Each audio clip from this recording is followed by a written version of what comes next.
Imaginez des milliers de milliards de dollars, l'équivalent de toute l'économie de l'Allemagne, de la France et du Royaume-Uni réunis. Maintenant, imaginez que cette somme colossale s'évapore. En une nuit, en un claquement de doigts. Ce n'est pas le scénario d'un film catastrophe. C'est la menace bien réelle de la bulle du carbone. Une bombe à retardement nichée au cœur de notre système financier mondial. Mais le plus grand paradoxe, la plus grande ironie, c'est que cette bombe a été amorcée par une bonne intention, sauver la planète. Nous avons tous entendu parler de la crise de 2008 déclenchée par l'immobilier. Mais la prochaine crise, celle qui se prépare en silence, pourrait être bien pire. Et elle sera verte. Comment la plus grande révolution de notre époque est-elle en train de devenir la plus grande machine à détruire de la richesse de l'histoire? Pour comprendre ce danger, il faut remonter à 2015, Paris. Les dirigeants du monde entier signent un accord historique. L'objectif est clair, limiter le réchauffement climatique bien en dessous de 2 degrés Celsius. Un moment d'espoir pour l'humanité. Mais dans les salles de conseil des plus grandes entreprises du monde, cet espoir a un autre nom, un risque existentiel. Pendant plus d'un siècle, la puissance et la richesse se sont construites sur une seule chose, les énergies fossiles. Le pétrole, le charbon, le gaz. La valeur des géants, comme ExxonMobil, Shell ou BP, ne repose pas seulement sur le pétrole qu'ils vendent aujourd'hui, mais sur les réserves qu'ils possèdent sous terre. Des réserves gigantesques inscrites dans leur bilan comptable comme des actifs valant des milliers de milliards de dollars. C'est leur trésor de guerre, leur garantie pour l'avenir. Mais que se passe-t-il lorsque cet avenir est annulé par la science? Le XXe siècle a été le siècle du pétrole. Il a alimenté nos voitures, chauffé nos maisons et bâti notre monde moderne. Les entreprises qui contrôlaient en cet or noir sont devenues plus puissantes que de nombreuses nations. Leur modèle économique était simple, trouver du pétrole, l'extraire, le vendre. Et surtout, prouver aux investisseurs qu'elles en avaient toujours plus en réserve pour les décennies à venir. C'est le concept clé des réserves prouvées. Pour Wall Street, une réserve prouvée est presque aussi bonne que de l'argent en banque. La valeur boursière d'une compagnie pétrolière est directement liée à la taille de ses réserves. Plus vous en avez, plus vous valez cher. C'est une logique qui a fonctionné à merveille pendant 100 ans. Une logique qui a créé des fortunes colossales et un pouvoir politique immense. Ce pouvoir s'est traduit par une influence sans précédent sur la politique mondiale. Des couloirs de Washington à Bruxelles, en passant par toutes les grandes capitales, le lobby des énergies fossiles a dépensé des milliards pour façonner les lois en sa faveur. Il a financé des campagnes politiques, créé des groupes de réflexion et mené des campagnes de désinformation pour semer le doute sur le changement climatique. L'objectif était de préserver à tout prix ce modèle économique extraordinairement rentable. Le message était simple, le monde a besoin de nous. Sans notre pétrole et notre gaz, l'économie mondiale s'effondre. Et pendant des décennies, ce message a été entendu. Les gouvernements ont subventionné l'industrie, les banques l'ont financé et les investisseurs ont récolté les dividendes, fermant les yeux sur les conséquences à long terme. Puis, lentement mais sûrement, la science a commencé à gagner la bataille de l'opinion publique. Les rapports du GIEC, le groupe d'experts intergouvernemental sur l'évolution du climat, sont devenus de plus en plus alarmants. Les preuves du réchauffement climatique sont devenues irréfutables. Face à la pression citoyenne, les politiques ont dû agir. C'est ce qui a mené à l'accord de Paris. Mais en parallèle, un autre mouvement a pris de l'ampleur, non pas dans la rue, mais dans les salles de marché. L'investissement ESG, environnemental, social et de gouvernance. L'idée était séduisante. Les investisseurs pourraient utiliser leur argent non seulement pour faire des profits, mais aussi pour faire le bien. En théorie, il s'agissait de récompenser les entreprises vertueuses et de punir les pollueurs. Wall Street a sauté sur l'occasion. Les fonds d'investissement estampillés verts, durables ou ESG ont explosé, attirant des milliers de milliards de dollars d'épargnants désireux d'aligner leurs valeurs et leur portefeuille. Soudain, être vert est devenu le meilleur argument marketing de la finance. Les plus grandes banques et les gestionnaires d'actifs comme BlackRock ont publié des rapports élogieux sur leur engagement pour le climat. Ils ont promis de se désengager des industries les plus polluantes et de financer la transition énergétique. Une nouvelle ère semblait s'ouvrir, celle de la finance responsable. Une ère où le profit et la planète pouvaient enfin coexister. Mais derrière cette façade verdoyante, une réalité bien plus sombre se cachait. C'est ici qu'intervient le concept terrifiant de carbone imbrûlable. Les scientifiques ont calculé un budget carbone mondial, c'est la quantité maximale de dioxyde de carbone que nous pouvons encore émettre dans l'atmosphère pour avoir une chance de rester sous les 2 degrés de réchauffement. Le problème, c'est que les réserves prouvées de pétrole, de gaz et de charbon détenues par les entreprises et les États contiennent entre 3 et 5 fois plus de carbone que ce budget ne le permet. La conclusion est mathématique et inéluctable. Pour sauver le climat, nous devons laisser au moins 80% des énergies fossiles connues sous terre. Elles ne doivent de jamais être brûlées. Elles sont littéralement imbrûlables.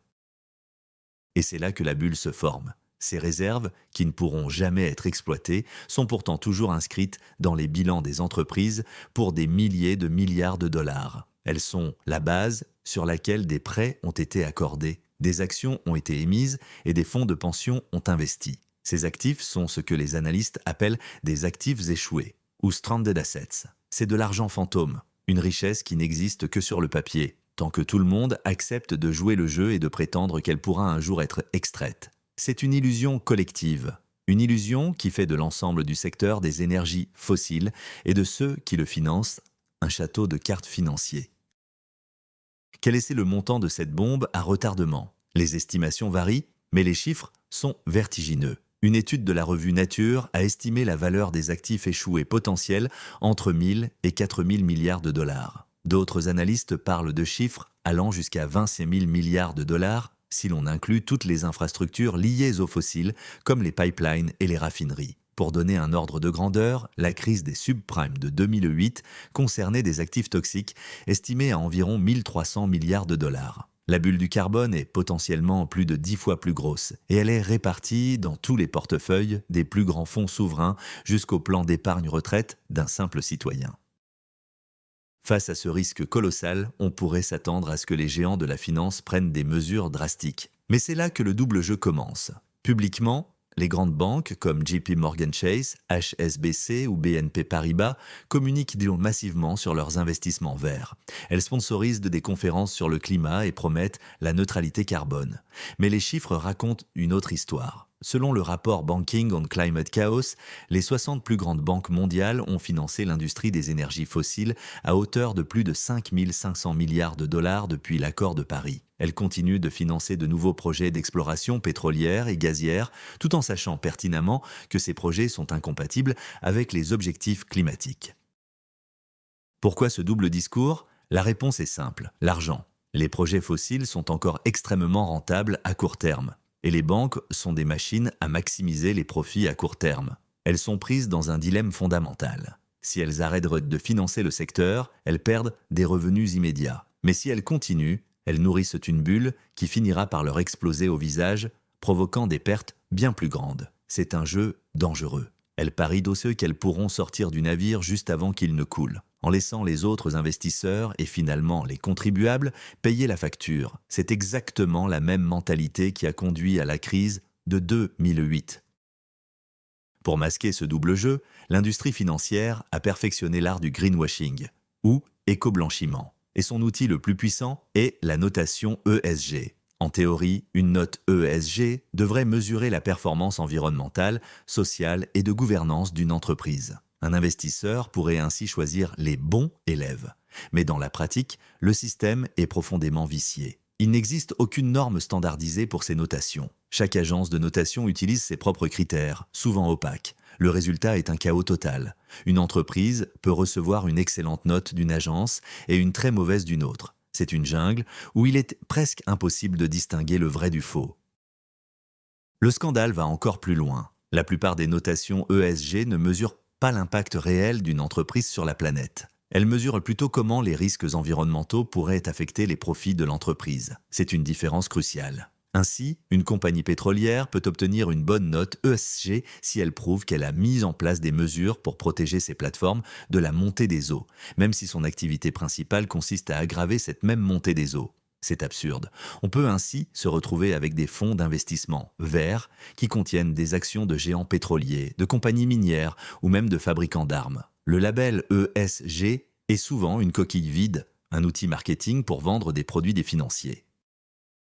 Cette supercherie a des conséquences dramatiques. Elle donne aux investisseurs un faux sentiment de sécurité. Des millions de personnes pensent investir leur argent de manière éthique et durable, alors qu'en réalité, elles continuent de financer le système même qui crée le risque de la bulle du carbone. C'est un conflit d'intérêts à une échelle monumentale. Les agences de notation sont payées par les entreprises de quelle note? Les gestionnaires de fonds gagnent des commissions sur les produits ESG qu'ils vendent, qu'ils soient réellement verts ou non. C'est un système qui incite tout le monde à regarder ailleurs, à maintenir l'illusion, car tout le monde y gagne, du moins pour l'instant. Toutes les bulles financières finissent par éclater. La question n'est pas si, mais quand et comment. Dans le cas de la bulle du carbone, plusieurs détonateurs sont possibles. Le premier est politique. Imaginez que les gouvernements, sous la pression d'événements climatiques extrêmes, décident enfin d'agir de manière décisive. Une taxe carbone mondiale, une interdiction pure et simple de nouveaux forages ou des régulations beaucoup plus strictes. Du jour au lendemain, la valeur des réserves fossiles s'effondrerait car le marché prendrait conscience qu'elles ne seront jamais exploitées. Ce serait un choc réglementaire brutal, un moment Minsky pour le carbone où la confiance disparaît soudainement. Le deuxième détonateur est technologique. La transition vers les énergies renouvelables s'accélère plus vite que prévu. Le coût de l'énergie solaire et éolienne continue de chuter. Une percée majeure dans le stockage d'énergie, comme des batteries beaucoup plus performantes et moins chères, pourrait rendre les énergies fossiles obsolètes presque du jour au lendemain. Pourquoi construire une centrale à gaz coûteuse quand on peut avoir de l'électricité propre pour une fraction du prix ? Dans ce scénario, la demande pour le pétrole et le gaz ne diminuerait pas lentement, elle s'effondrerait. Les actifs fossiles deviendraient inutiles, non pas à cause des lois, mais à cause du marché.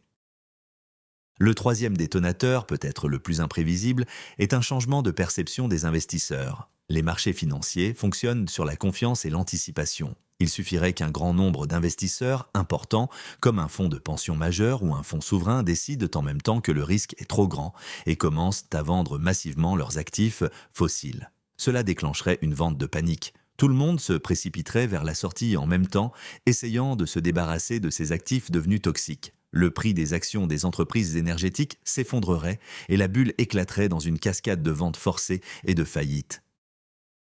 Quel que soit le détonateur, les conséquences d'un éclatement brutal de la bulle seraient catastrophiques. L'effet domino commencerait par les entreprises d'énergie fossile elles-mêmes, dont la valeur boursière serait anéantie. Des entreprises centenaires pourraient faire faillite en quelques semaines. Ensuite, le choc se propagerait aux banques qui leur ont prêté des milliers de milliards de dollars. Ces prêts, soudainement, ne seraient jamais remboursés. Les banques devraient enregistrer des pertes colossales, ce qui mettrait en péril leur propre survie et gèlerait le crédit dans toute l'économie. Personne ne pourrait plus emprunter, ni les entreprises pour investir, ni les ménages pour acheter une maison.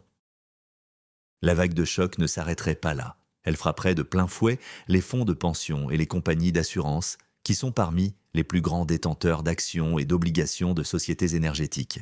Des millions de retraités verraient la valeur de leur pension fondre comme neige au soleil. Les compagnies d'assurance pourraient avoir du mal à honorer leurs engagements. Les pays dont l'économie dépend fortement de l'exportation de pétrole et de gaz, comme la Russie, l'Arabie Saoudite ou le Venezuela, seraient plongés dans une crise économique et politique profonde avec un risque de déstabilisation géopolitique majeure. Au final, c'est une récession mondiale potentiellement plus grave que celle de 2008 qui nous attendrait. Cette crise financière verte serait particulièrement ironique. Elle ne serait pas causée par l'inaction climatique, mais paradoxalement par l'action climatique elle-même, ou du moins par la prise de conscience soudaine et désordonnée de sa nécessité. Le problème n'est pas la transition écologique. La transition est indispensable. Le problème est que pendant des décennies, le système financier a ignoré la réalité physique et a continué à construire un édifice de richesse basé sur des actifs qui sont en conflit direct avec les lois de la physique et la survie de la planète. Il a créé une dépendance toxique à ces actifs et le sevrage risque d'être extrêmement violent. Certains acteurs commencent à tirer la sonnette d'alarme. Des banques centrales, comme la Banque d'Angleterre ou la Banque centrale européenne, ont commencé à réaliser des stress tests climatiques pour évaluer la résilience des banques à un choc lié au carbone. Leurs conclusions sont inquiétantes, elles montrent que le système est mal préparé et que les pertes potentielles sont systémiques. Mais ces avertissements restent largement confinés au cercle d'experts. Pour le grand public et pour de nombreux politiques, la bulle du carbone reste un concept abstrait, un risque lointain. C'est une erreur. Le risque n'est pas lointain, il est déjà là, dormant dans les bilans des plus grandes institutions financières du monde. L'enjeu est donc de savoir si nous allons réussir à dégonfler cette bulle en douceur ou si nous allons la laisser éclater. Un dégonflement contrôlé signifierait une action politique courageuse. Obliger les entreprises à être transparentes sur leurs risques climatiques, mettre en place une tarification du carbone qui augmente progressivement et planifier une sortie ordonnée des énergies fossiles. Cela permettrait au marché de s'ajuster progressivement, sans panique. L'autre option, c'est la politique de l'autruche. Continuer à ignorer le problème, laisser la bulle gonfler encore et encore, jusqu'au jour où elle éclatera inévitablement, plongeant le monde dans le chaos. Le temps presse, et la mèche de la bombe est déjà allumée. Nous sommes face au plus grand paradoxe de notre temps. Dans notre quête pour construire un avenir durable, nous avons peut-être créé, par négligence et par cupidité, l'instrument de la prochaine grande crise financière. La bulle du carbone n'est pas une question de morale, c'est une question de mathématiques. On ne peut pas à la fois sauver le climat et prétendre que des milliers de milliards de dollars d'actifs fossiles conserveront leur valeur. L'un des deux doit céder. Le silence assourdissant des gouvernements et des institutions financières sur l'ampleur réelle de ce risque est une faute. Ils nous vendent une transition verte et ordonnée tout en laissant une bombe à retardement économique sous les fondations de notre société. La question n'est donc plus de savoir si la transition aura lieu, mais si elle se fera de manière juste et stable ou si elle déclenchera une crise qui anéantira l'épargne de millions de personnes. Pensez-vous que les élites financières nous cachent la vérité sur ce krach annoncé? Votre portefeuille est-il préparé à une crise financière verte? Partagez votre opinion dans les commentaires.